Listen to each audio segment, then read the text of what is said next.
All right, let's kick off another deep dive. Today, we're going to be looking at this really interesting audio recording. Oh, yeah. Yeah, it's labeled OSHVST06 Shiv Sutra 06.AMR. Okay. And it's in Hindi. Okay. Seems to be some kind of philosophical discourse, maybe a spiritual teaching, something like that. It's interesting. But luckily, we've got a translation for you. So yeah, this is it's fascinating how it blends different, traditions and metaphors. Yeah. And it's exploring, I think some really big questions about, who we are Right. and what it means to be happy, what true happiness even is. yeah, where it comes from. Yeah, yeah. And how, how our minds can either, kind of keep us trapped or help us to, experience true freedom. Okay, so let's dive in. The first thing that really jumped out at me from this recording is this idea of the dancing soul. Yes. Yeah. It uses this analogy of the soul as a dancer. Okay.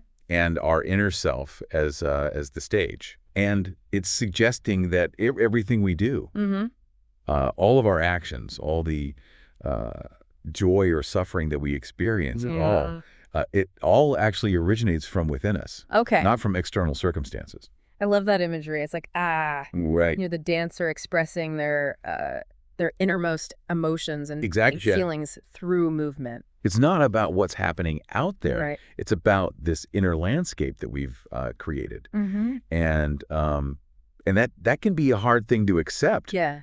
The recording actually tells this story about this professor who's constantly complaining about his lunch. Okay. Same lunch every day. Yeah. All the sabzi and roti. But the point is, Right. he was the one who chose to make it. Yeah, exactly. Right. Yeah. Like, we often resist taking responsibility for our own choices, especially when they lead to uncomfortable feelings. Yeah, I've definitely fallen into that trap before. Oh, yeah. Me too. Like blaming, external circumstances for why I'm unhappy. But this suggests that we might have a little bit more agency than we realize. Yeah, we really do.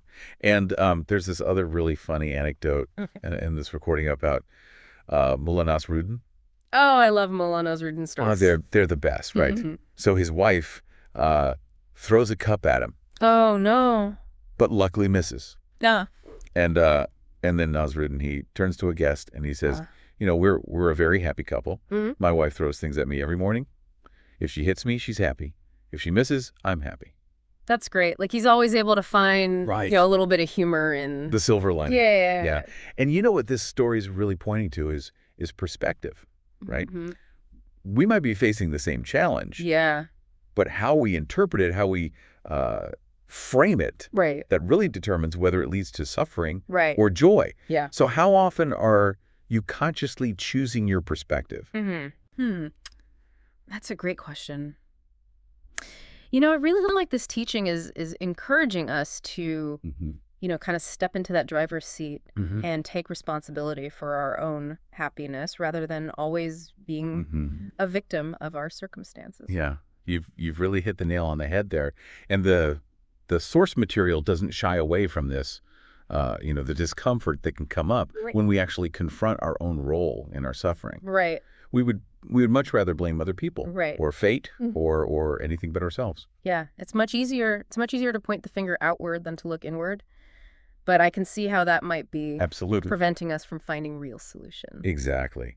And the teaching suggests that, accepting responsibility, even though it's initially challenging, Right. is actually the key to unlocking true freedom and transformation. Okay. So think about a time when you blamed someone or something for your unhappiness.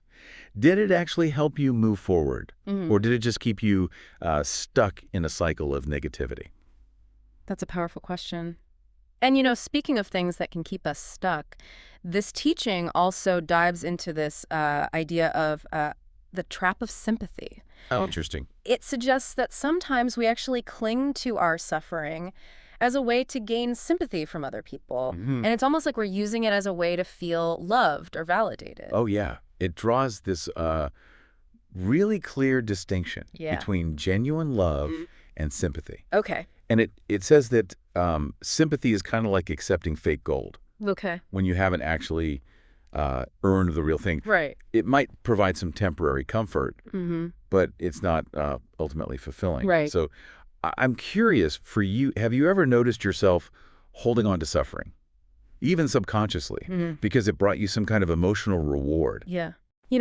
I think we've all probably experienced that to some degree, right? Yeah. Looking for validation through our struggles. But I guess the question is, if we're always seeking sympathy, are we really allowing ourselves to be loved for who we truly are, flaws and all? That's such a great question. And the source material really encourages us to Yeah. sit with that, to ask ourselves that honestly.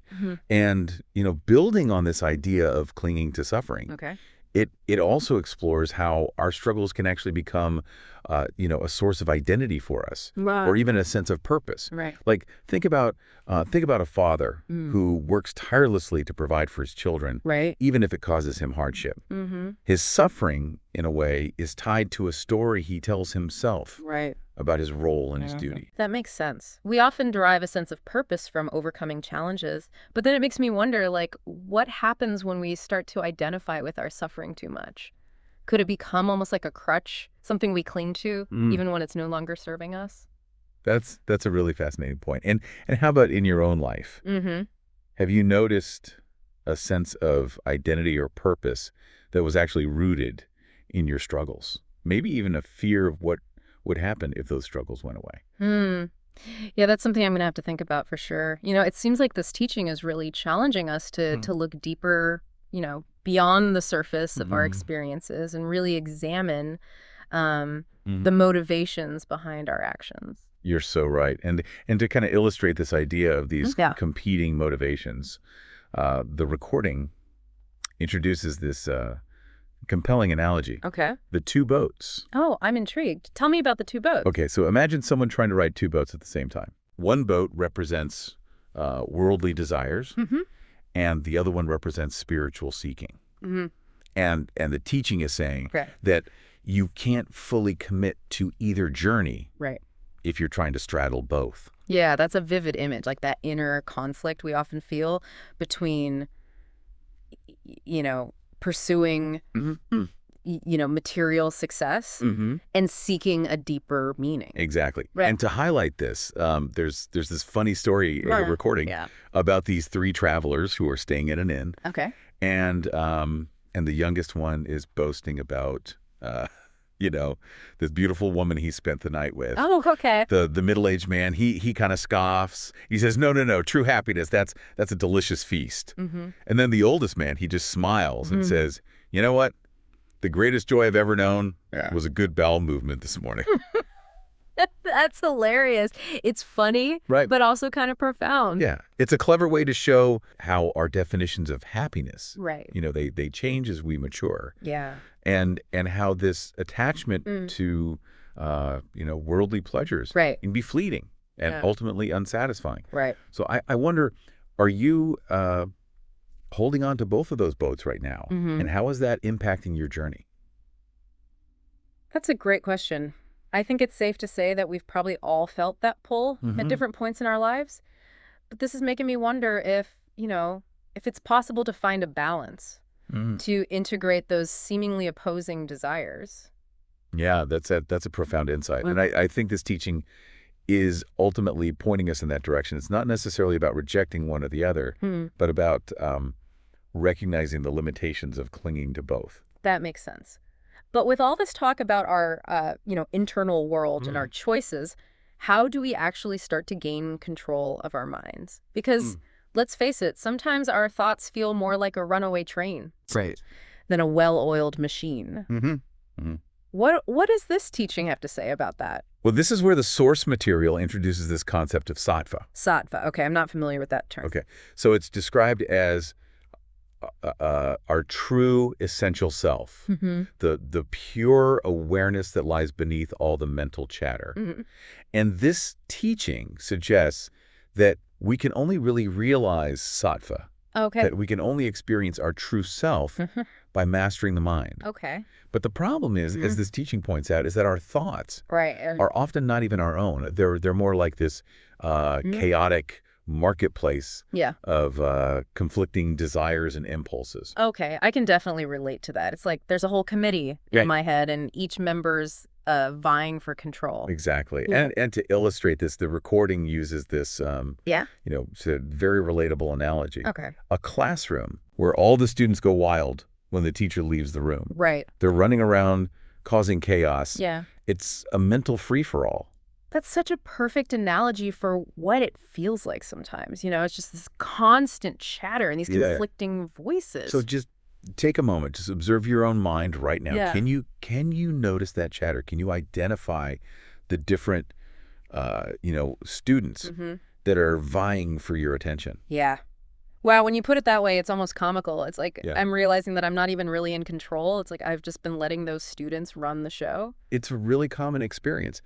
But this teaching suggests that we actually have the potential to become the teacher in that classroom, to regain control of our minds and experience this this deeper level of freedom. Okay, I'm really interested to learn more about that. But before we go any further, I think it would be helpful to clarify what exactly this teaching means by freedom, because it sounds like it's talking about something more than just doing whatever we want. Absolutely. Okay. You're so right. And this is where the source material makes this fascinating distinction between two types of freedom. Rebellious freedom versus spontaneous freedom. Oh, intriguing. Yeah. So rebellious freedom, what is that all about? It makes me think of teenagers rebelling against their parents. You're not far off. Rebellious freedom is basically about opposing the mind's dictates, doing the opposite of what it tells us to do. But as the source material points out, this type of freedom is still a reaction to the mind. Right. We're letting it dictate our actions, even if we're doing the opposite. Exactly. So we're still caught in that power struggle, even if we think we're being rebellious. Right. And it tells this, another funny story about Mullah Nasruddin. And this time, it's about his unruly son. And no matter what Nasruddin told his son to do, the boy would do the opposite. So finally, Nasruddin decided, okay, fine, I'm just going to tell him to do whatever he wants. Right. But the point is, even opposing the mind can still keep us enslaved. We're still reacting to it. Still letting it dictate our actions. Okay, so if rebellious freedom isn't the answer, then what about this spontaneous freedom? How is that different? Well, spontaneous freedom arises from, true mastery of the mind. Okay. It's not about fighting or opposing our thoughts. It's about cultivating this detached awareness, this ability to just observe them without getting swept away. So it's about creating space between ourselves and our thoughts. Like we become the observer rather than the captive. Exactly. And the source material emphasizes that this is a practice. It's not a one-time achievement. It's a skill we develop over time through a consistent effort and attention. That makes sense. But I'm curious to learn more about what that practice actually looks like. How do we actually cultivate that detached awareness? What are some of the tools or techniques? That's a great question, and one that I think we should explore in more depth in the next part of our deep dive. Okay. But before we move on, I'm curious to hear your initial reaction to this idea of spontaneous freedom. Does it resonate with you? Does it feel achievable? It's definitely challenging, but I think we've all had glimpses of that in our lives. Those moments where we felt truly present and unburdened by the weight of our thoughts. Yeah. And this is suggesting that we can actually cultivate that more consistently through practice. Beautifully said. I think that's a perfect place to pause for now. And in the next part of our deep dive, we'll explore some of the specific techniques that this teaching offers for cultivating spontaneous freedom and mastering the mind. So stay tuned. So welcome back to our deep dive into this fascinating philosophical teaching. Yeah, I'm excited to pick up where we left off, talking about this idea of spontaneous freedom and how it comes from mastering the mind. But, I'm still kind of grappling with what that actually means in practice. Yeah. It's one thing to talk about observing our thoughts without judgment, but how do we actually do that? Right. That's the million-dollar question. Yeah. And the source material, it offers some really insightful guidance here. Okay. It suggests that one of the most effective ways to tame the mind Yeah. is by cultivating what it calls a witnessing consciousness. Witnessing consciousness. Okay. I like the sound of that. But can you break that down for me a little bit? What exactly does that mean? Sure. So think of it this way. Instead of identifying with our thoughts and getting swept away by them, we learn to observe them with a sense of detachment. Okay. It's like watching clouds passing in the sky, or cars driving down the street. Right. You notice them, you acknowledge them, but you don't engage with them or Right. let them define you. So it's about creating that separation, that space between ourselves and that constant stream of thoughts that's always running through our minds. Exactly. And the source material really emphasizes that, this is a skill that takes practice. It's not about achieving some kind of perfect state of mental silence, Right. but about gradually shifting our relationship to our thoughts. Okay, so not about silencing the mind completely, which honestly sounds pretty impossible to me, but about changing how we relate to it. Exactly. Okay. I'm still a little bit curious about the practicalities, though, of this witnessing consciousness. Are there like specific techniques that that this teaching recommends? Yes, there are. And one of the most powerful techniques is meditation. Meditation. Okay. That's something I've been meaning to try, for a while now, but honestly, I'm a little bit intimidated by it. I have this image of like having to sit perfectly still for hours on end, and trying to empty my mind completely. Is that really what's involved? Well, the source material actually offers a much more accessible and down-to-earth approach to meditation. Okay. It emphasizes that the key is not about forcing our minds to be quiet, but about simply observing whatever arises with a gentle and curious attention. So more about noticing our thoughts and feelings without judgment Exactly. than trying to get rid of them. Exactly. And the source material even suggests that, even just a few minutes of daily meditation can have a profound impact on our ability to cultivate this witnessing consciousness. I can see how that would be really valuable. But I'm also wondering how this practice translates to, our everyday lives. Yeah. It's one thing to sit in stillness and observe our thoughts, but, how do we maintain that sense of detachment when we're, out in the world dealing with all the stresses and challenges of daily life? That's such a great question. And it's one that the source material addresses, pretty directly. Okay. It suggests that once we've, established a foundation of mindfulness through practices like meditation, we can begin to extend that awareness into all aspects of our lives. So it's about bringing that same sense of observation and non-judgment to our interactions, our relationships, our work. Everything. Yeah, everything. Yeah. And it emphasizes, that this is an ongoing practice. It's not a one-time achievement. There will be times when, we get swept away by our thoughts and emotions. Right.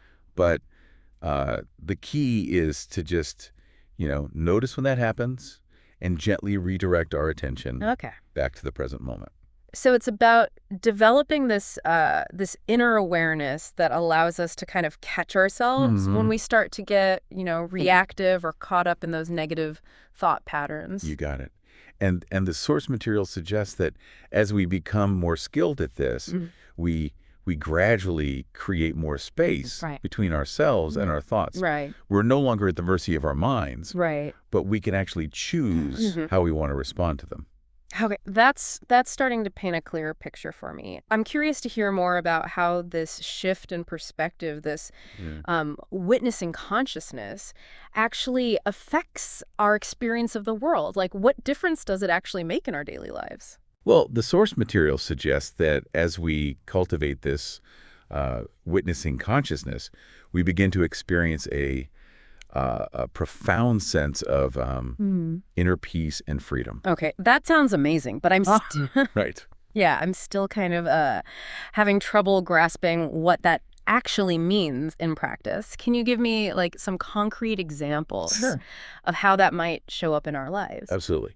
So one example is how we relate to challenging situations. Okay.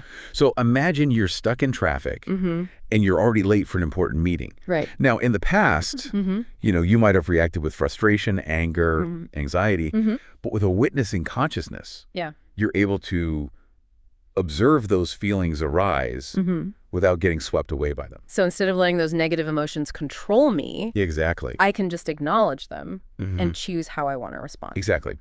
And that response might be to take a few deep breaths or listen to some calming music. Right. Or simply accept the situation as it is. Okay. The key is that you're no longer a slave to your emotional reactions.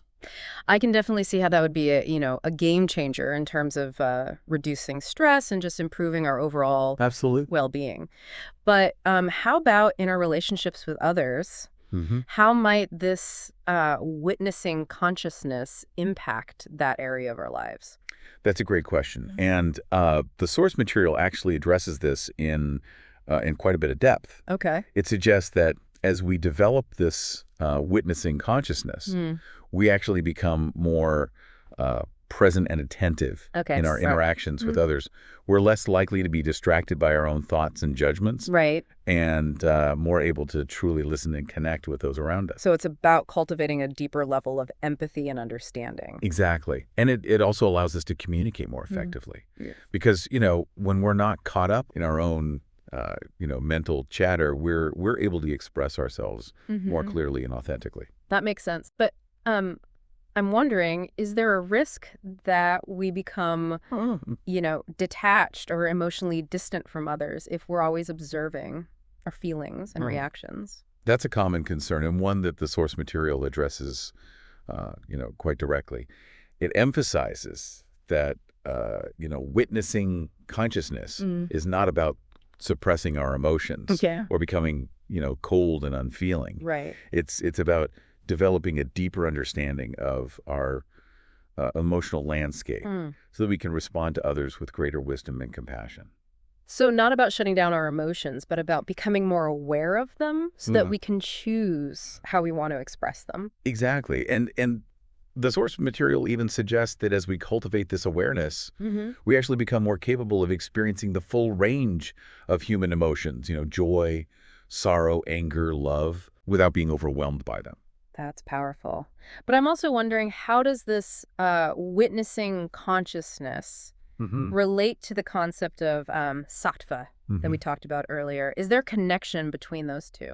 That's a very astute observation. And yes, there is a profound connection there. Okay. So remember, sattva is described as, our true essential self, the pure awareness that lies beneath all the mental chatter. Right, like the clear sky behind all those, passing clouds of thought. Exactly.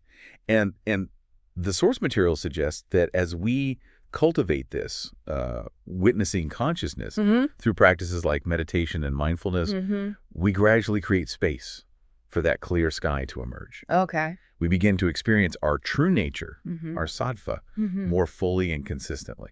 Okay, so it's not about achieving like some kind of mystical state or transcending our human experience, Right. but about recognizing and embodying our true nature, which is already whole and complete. Beautifully said. Yeah. And the source material suggests that as we awaken to this truth, our perception of the world fundamentally shifts. Okay. We start to see the interconnectedness of all things, the unity that underlies the apparent diversity of form. That's a pretty mind-blowing concept. But, I'm still curious to know more about what that actually looks like in practice. How does that shift in perspective affect our daily lives, our relationships, our interactions with the world? That's a great question, and one that I think we'll need to delve into further in the next part of our deep dive. Welcome back to our deep dive, into this OSHVST06 Shiv Sutra 6.AMR recording. Before the break, we were talking about this idea that as we cultivate a witnessing consciousness, we start to experience this shift in perspective where we start to see the interconnectedness of all things. Yes, and it's this realization of, unity, of oneness that the source material suggests is ultimately the key to true freedom and lasting happiness. Okay, but that's a pretty big claim. I'm still trying to wrap my head around what it actually means to experience this unity. Right. Does it mean we lose our sense of individuality? Right. Do we all just melt into one giant cosmic soup? That's a question that has puzzled philosophers and mystics for centuries. Right. And the source material, it offers a really nuanced perspective here. Okay. It suggests that realizing unity is not about erasing our individuality, Okay. but about recognizing that it's not the whole story. So it's like we're individual waves, but we're also part of this vast ocean of consciousness. That's a great analogy. The source material uses a similar image.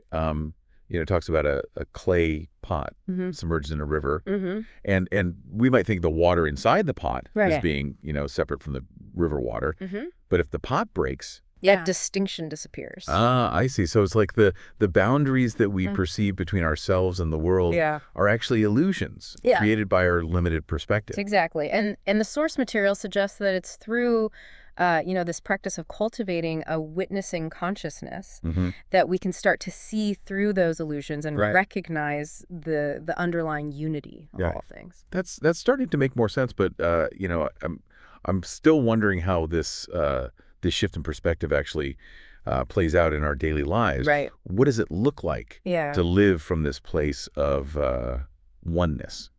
Well, the source material suggests that as we awaken to unity, our actions become less about personal gain or self-preservation and more about expressing love and recognizing our interconnectedness. So it's like that saying, what you do to others, you do to yourself. Because we start to see that we're all part of that same, fabric of existence, and that harming another is ultimately harming ourselves. Precisely. And this shift in perspective can have a profound impact on our relationships. Right. We begin to see, others not as separate individuals, but as reflections of ourselves, fellow travelers on this journey of life. That's a beautiful idea, but it also seems incredibly challenging, especially in a world that often feels so divided and competitive.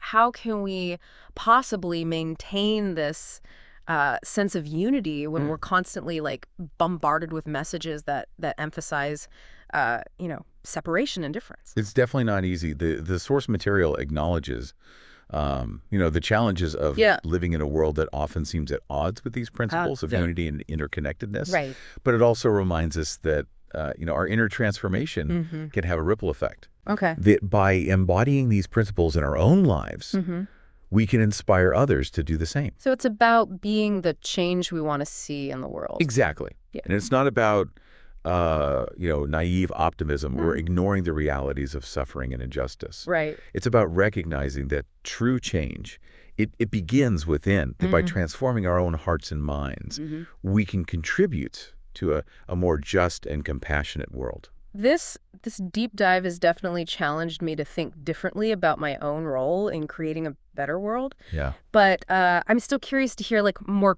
concrete examples of what this unity looks like in practice. Sure. How does it show up in our everyday lives? Absolutely.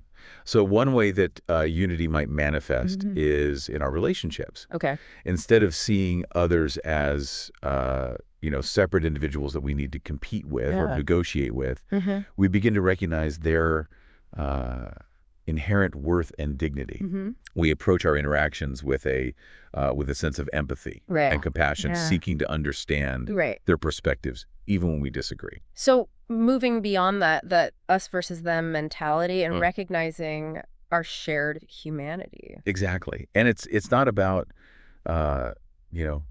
being passive or avoiding conflict. It's about engaging in dialogue and working towards solutions that benefit everyone involved. That makes a lot of sense. But I'm also wondering how does this concept of unity apply to, our own personal growth and development? Yeah. Does it have any implications for how we approach our own, goals and aspirations? That's a great question. And the source material suggests that as we awaken to unity, our motivations for personal growth, they actually shift. Oh. Instead of being driven, primarily by self-interest or ego gratification, we become more aligned with our true purpose, with what brings meaning and fulfillment, not just to ourselves, but to the world around us. So it's about finding that that sweet spot where our personal aspirations are in harmony with the greater good.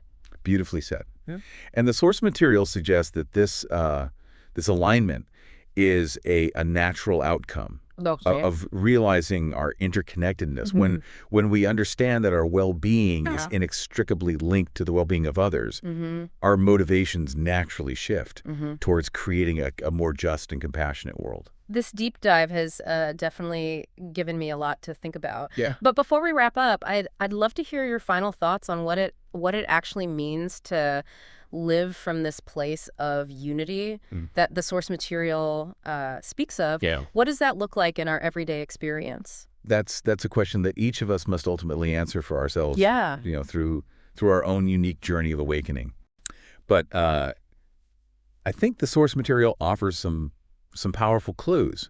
It suggests that as we awaken to unity, our actions become less about personal gain or self-preservation, and more about expressing love and recognizing the interconnectedness of all things. So it's about living from a place of greater compassion and understanding, both for ourselves and for others. Beautifully said. And it's about recognizing that true freedom is not found in isolation, but in connection, in the realization that we're all part of something much greater than ourselves. This deep dive has definitely, expanded my understanding of what it means to live a truly meaningful and fulfilling life. Yeah. And I'm excited to continue exploring these ideas and seeing how they unfold in my own experience. I share that excitement. And I think the source material leaves us with a powerful invitation to step onto the dance floor of life, with a renewed sense of wonder, curiosity, and a heart open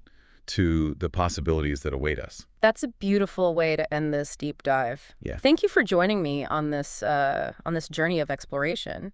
And to all of you listening, we encourage you to continue pondering these ideas and discovering what unity means for you. Please like, share, and subscribe.